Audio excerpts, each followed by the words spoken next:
బాబు సూర్య, నేను ఎన్నో ఏళ్లుగా భద్రంగా దాచి ఉంచిన కళ్యాణి నగలు.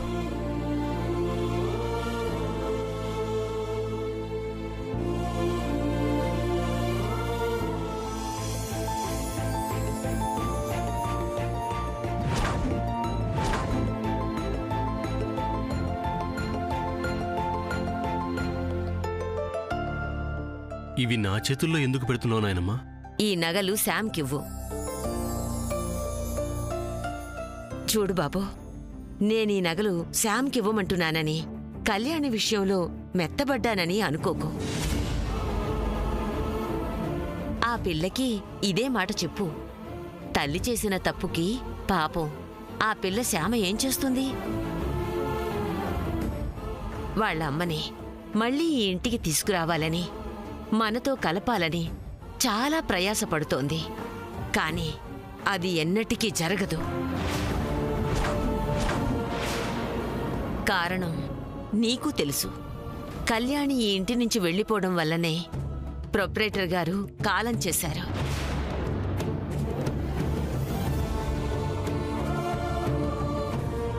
అది తలుచుకుంటే ఇప్పటికీ నన్ను నేను సముదాయించుకోలేకపోతున్నాను.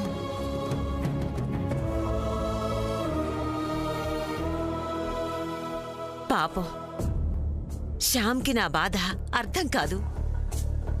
ఎప్పుడు ఎలా ఉంటుందో ఏమో, నేను ఎంతకాలం ఉంటానో, ఏ క్షణాన ఏమవుతుందో. నానమ్మా, అలా మాట్లాడుతూ కంగారు పడకు బాబో. నీకు పెళ్ళయ్యాక ప్రొపరేటర్ గారు నీకు కొడుకుగా పుట్టే వరకు, ఆ బిడ్డని కళ్లతో చూసే వరకు నేనెక్కడికి పోను బాబు. బాబు, శ్యామ్కి ఈ నగలివ్వు. తల్లి నగలు చూసి సంతోషిస్తుంది. వెళ్ళు బాబు, వెళ్ళు. అలాగే నాయనమ్మా.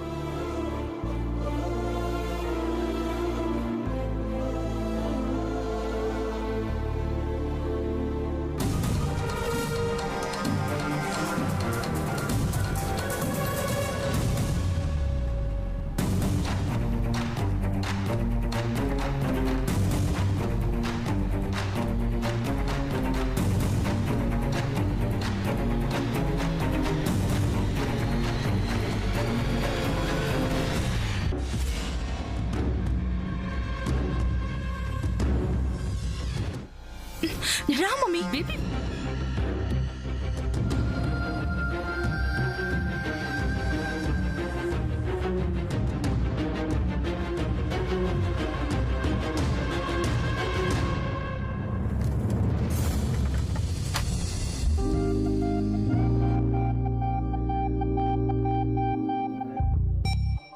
శామ్, బావా ఏంటిది? ఏయ్, ఎందుకలా అరుస్తావు? లేకపోతే ఏంటి? ఒక ఆడపిల్ల గదిలోకి పర్మిషన్ లేకుండా రావడం తప్పు కదా? అబ్బా, ఇది వాళ్ళ కొత్త ఏంటి మనకి? అప్పుడు వేరు, ఇప్పుడు పెళ్లి కూతురు ఇక్కడ.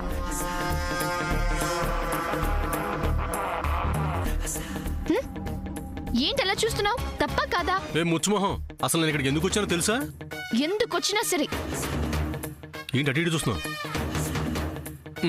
ఎక్కడికి? ఏయ్, ఏంటి కర్ర తీసుకొని వస్తున్నావు?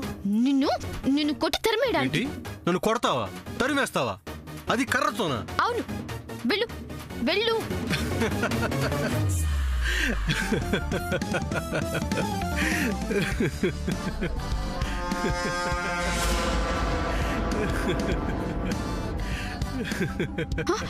సీరియస్ గా చెప్తుంటే నవ్వుతావేంటి? ఇది సీరియస్ గా లేదు ముచ్చుమొహం, కామెడీగా ఉంది. నో కామెడీ, ఆల్ సీరియస్ బావా. వెళ్తావా వెళ్ళవా? వెళ్ళను. కొట్టేస్తున్నా. నీకంత సీన్ లేదు. కొట్టేస్తున్నా బావా.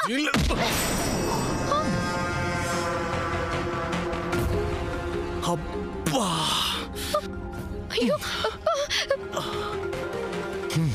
సారీ సారీ బావా, సారీ. పెయిన్ గా ఉందా బావా? ఉండదా మరి? దెబ్బ తగిలిందా బావా? తగలదా మరి? రక్తం వస్తుందా బావా? వచ్చేస్తుందేమో. You wait. ఏది చూడండి ఏంటి చూసేది? కొట్టింది కాక మళ్ళీ చూస్తావా? అయ్యో తప్పు చేశాను బావా. సారీ బావా. ఏంటి సారీ? సారీ బావా, సారీ. తప్పు చేశాను. సారీ ఏంటి? దీన్ని బట్టి నాకు ఒకటి అర్థమైంది. ఏమర్థమైంది బావా? మన పెళ్ళయ్యాక నీ చేతికి దగ్గరలో ఇలాంటి కర్రలు కత్తులు అందుబాటులో ఉంచకూడదని అర్థమైంది.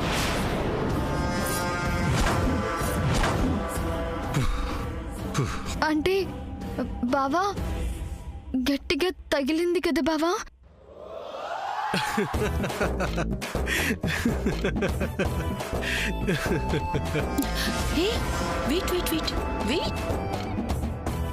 నవ్వుతావేంటి? నీకు సరిగ్గా కొట్టడం కూడా రాదు. అంటే నీకు దెబ్బ తగలేదా బావా? తగిలేదే, కానీ కోపంతో కొట్టలేదు కదా, ప్రేమతో కొట్టావు కదా, అందుకే తగలేదు.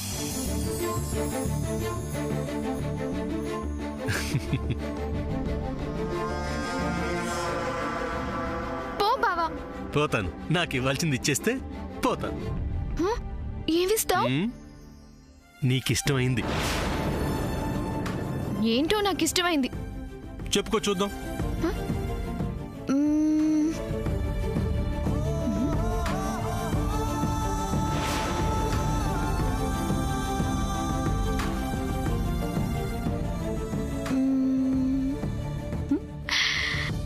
హే బావా, తెలుసులే. ఏం తెలుసు? నాకు తెలుసని నీకు కూడా తెలుసు.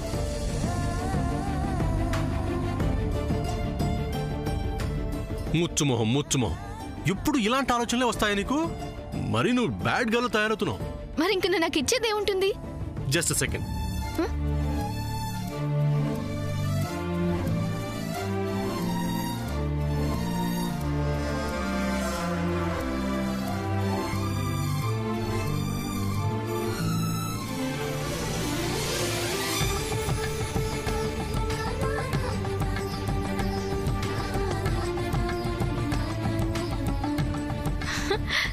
ఇవా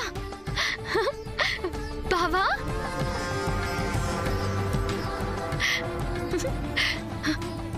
బావా ఇవన్నీ నా కోసమా?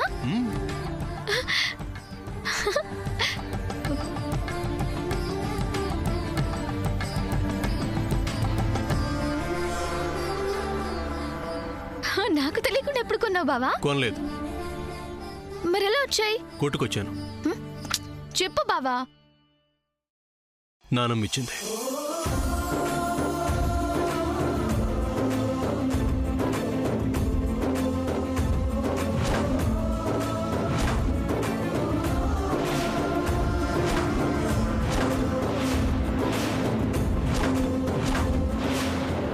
బావా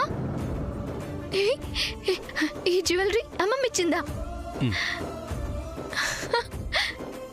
రియలీ? ఎస్. అమ్మమ్మ అమ్మమ్మ నాకు. My God.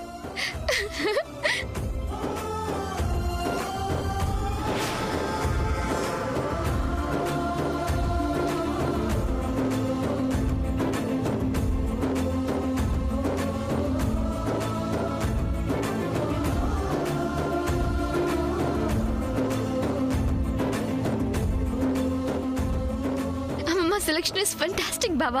కూతురు కోసం కొన్నవి కదా.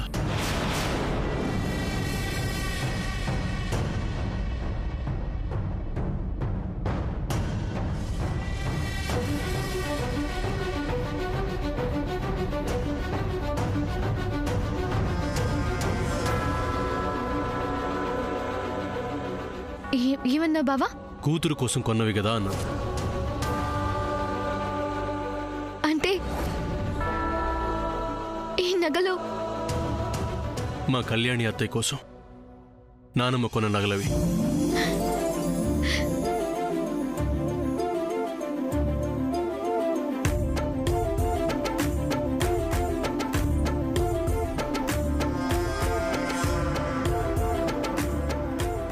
అంటే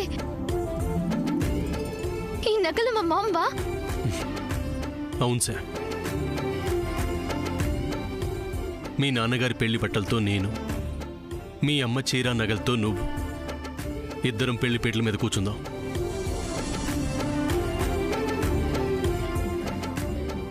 శామ్, ఈ నగలు నువ్వు పెట్టుకుంటే పెళ్లిలో మీ అమ్మ నీ దగ్గరే ఉన్న ఫీలింగ్ కలుగుతుంది. బావా,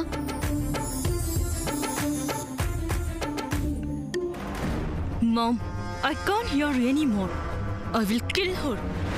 No, don't stop. ఈ టైంలో నువ్వు అస్సలు ఫైట్కి దిగద్దు. So be quiet for your while, okay? No, Mom, I can't. Baby, Chandra is coming. Come, let's go. Come, Mom. బావా, అమ్మమ్మ మా మామ్ నగలు నాకు ఇచ్చిందంటే మామ్ మీద అమ్మమ్మకి కోపం పోయినట్టే కదా?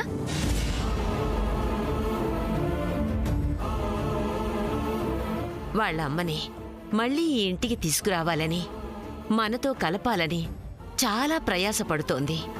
కానీ అది ఎన్నటికీ జరగదు.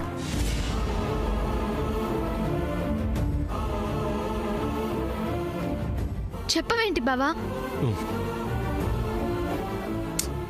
ఏంటి అమ్మమ్మ ఈ నగలిస్తూ ఏం చెప్పింది? ఆ అల్లరి పిల్లే నీకు తగిన భార్య, తననే పెళ్లి చేసుకో అని చెప్పింది.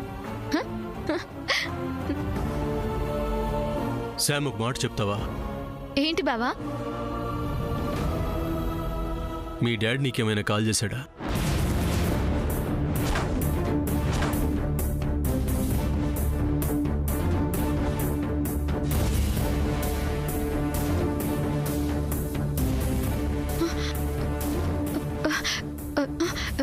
లేదే.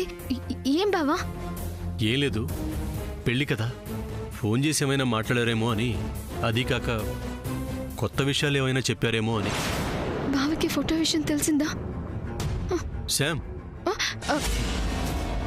మాట్లాడవేంటి? ఏం లేదు బావా. Dad call. అదే డాడ్ కాల్. ఏంటన్నయ్య, పెళ్లి కాకుండా ఇద్దరు ఏకాంతంగా మాట్లాడుకుంటున్నారు? తప్పు తప్పు. రా రా అన్నయ్య, రా. నువ్వు రా అన్నయ్య, నేను చెప్తాను, రా.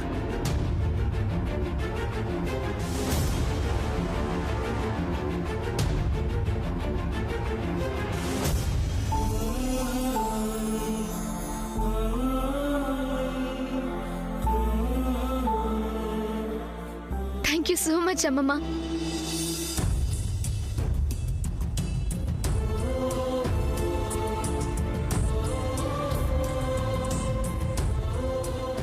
మామ్, అమ్మమ్మ నీ జ్యువెలరీ నాకు పంపింది అంటే అమ్మమ్మకి నీ మీద కోపం గ్యారంటీగా పోతుంది. అమెరికా నుంచి నేను ఇక్కడికి వచ్చిన పర్పస్ ఫుల్ఫిల్ అవుతుందని నాకు నమ్మకం కలుగుతుంది మామ్.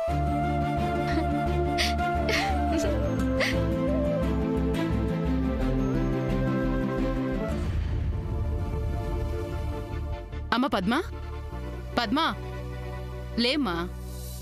ఏంటి పిన్ని? పళ్ళరసం కావాలని అడిగావుగా, తెచ్చానమ్మా. లేచి కూర్చొని తాగు, దా.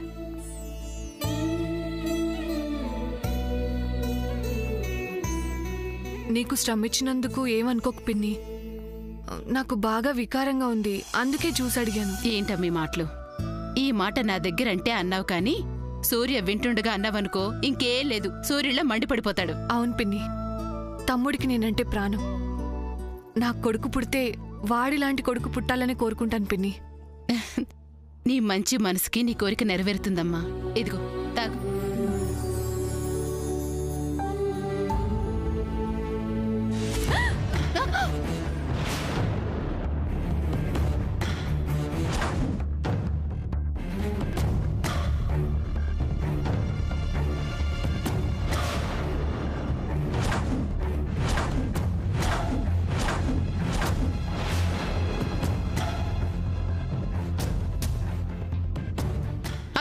ఏంటిది? ఏంటంటే నా కూతురు నీళ్ళోసుకుంటే దానికి ఆల్నా పాలనా చూసుకోవాల్సిన బాధ్యత తల్లిగా నాకు తెలీదా? తెలీదని ఇప్పుడు ఎవరన్నారక్క? తెలిస్తే ఎందుకు ఇలా చేస్తావు? నేనేం చేశాను? ఊళ్ళో వాళ్ళ పెళ్లికి కుక్కల హడావిడ అన్నట్టు నా కూతురు కడుపు వస్తే నీ హడావిడేంటో.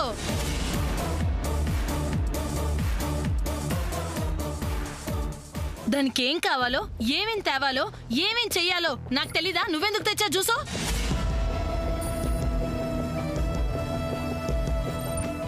పద్మ పిలుస్తోంది, ఎవరు వినిపించుకోలేదు. అందుకే నేను జ్యూస్ చేసి తీసుకొచ్చాను. అది కూడా తప్ప? తప్పే. అమ్మ ఏంటమ్మా ఇది? నువ్విస్తే ఏంటి, పిన్ని ఇస్తే ఏంటి? ఇలా మచ్చికి చేసుకొని శామ్ని నా దగ్గరికి రాకుండా నా మాట వినకుండా చేసేసింది. అదంతా నీ అనుమానం అమ్మా. నువ్వు ఊరుకోవే. నీకేం తెలుసు? మీ పిన్ని సామాన్యురాలు కాదు. అక్క ఏంటి? నేను అన్నది నిజం కాదా? సూర్య సామాన్యుల పెళ్లి జరగాలి అంటే అడ్డుపడుతుంది ఎవరు? నువ్వు కాదు. సూర్య శామ్ వద్దే ఇష్టపడుతున్నాడు. దానికి అడ్డుపడ్డం నీ తప్పు కదా? అది తెలిస్తే ఇలా ఎందుకు మాట్లాడుతుంది పద్మ? ఇదిగో చెల్లి, ఈ మాటలే వద్దు. ఇప్పుడే చెప్తున్నాను, నా కూతురు విషయంలో, నా శామ్ విషయంలో కలగజేసుకుంటే అస్సలు ఊరుకోను.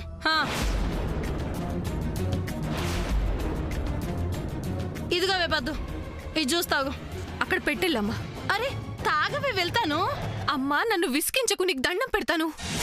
అమ్మ పద్మ, నేను వెళ్తే గాని మీ అమ్మ ఇక్కడి నుంచి వెళ్ళదు.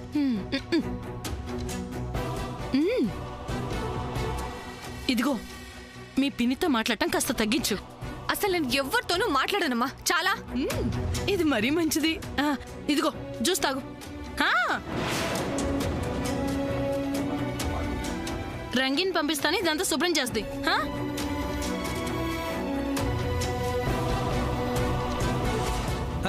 ఫ్రెండ్ ఏమైంది? ఆగు.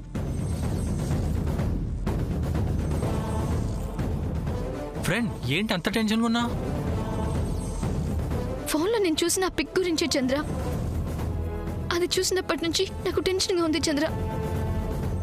సూర్యతో, మిగతా వాళ్ళందరితో నవ్వుతూ మాట్లాడుతున్నాను. అది వాళ్ళెవ్వరికీ అనుమానం రాకూడదని. ఫ్రెండ్ ఆ ఫోటో గురించి మర్చిపో. అది ఫేక్ ఫోటో అని నేను తెలుస్తానని చెప్పాను కదా. లేదు చంద్ర, ఆ పిక్ చూసినప్పటి నుంచి బావకు ఆ మ్యాటర్ చెప్పకుండా దాస్తున్నానని నేనెంత గిల్టీగా ఫీల్ అవుతున్నానో తెలుసా? అసలు బావ ఫేస్లోకి చూసి మాట్లాడాలి అంటేనే ఏదోలా ఉంది. అరే ఎంత చెప్పినా ఇంకా దాని గురించి.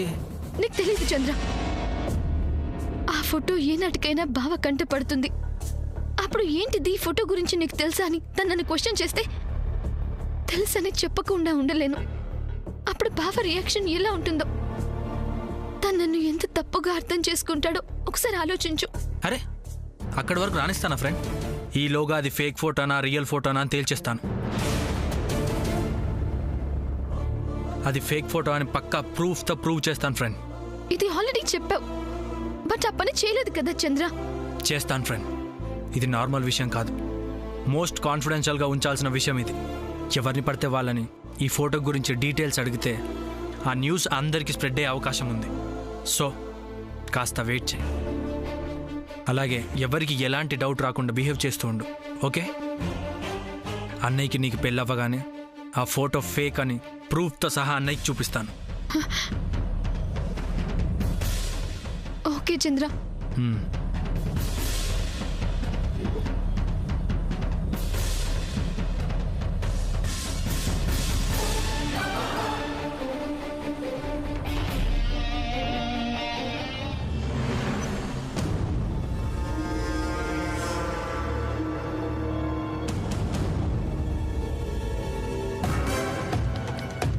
బేబీ, ఇదిగో ఆ రిజల్ట్ పేపర్.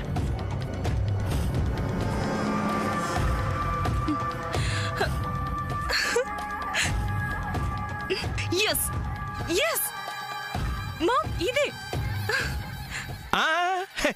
ఏంటి ఆనందం అవదలు దాటిపోతుంది? అంటే మంచితనానికి నూకలు చెల్లినట్టేగా.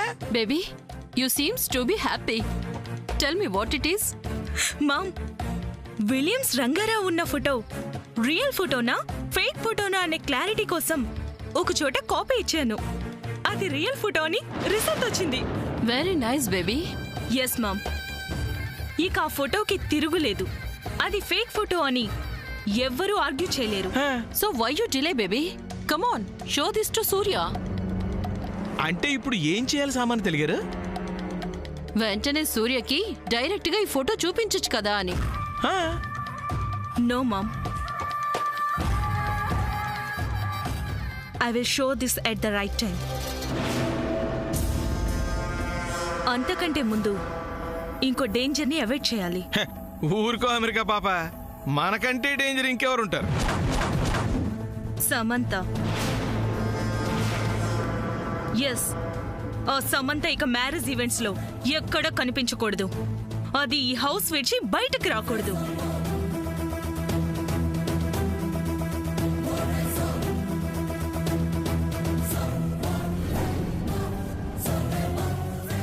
మామ్, సమంతని మ్యారేజ్ వెన్యూకి రాకుండా చెయ్యాలంటే దిస్ ఈజ్ అవర్ వెపన్.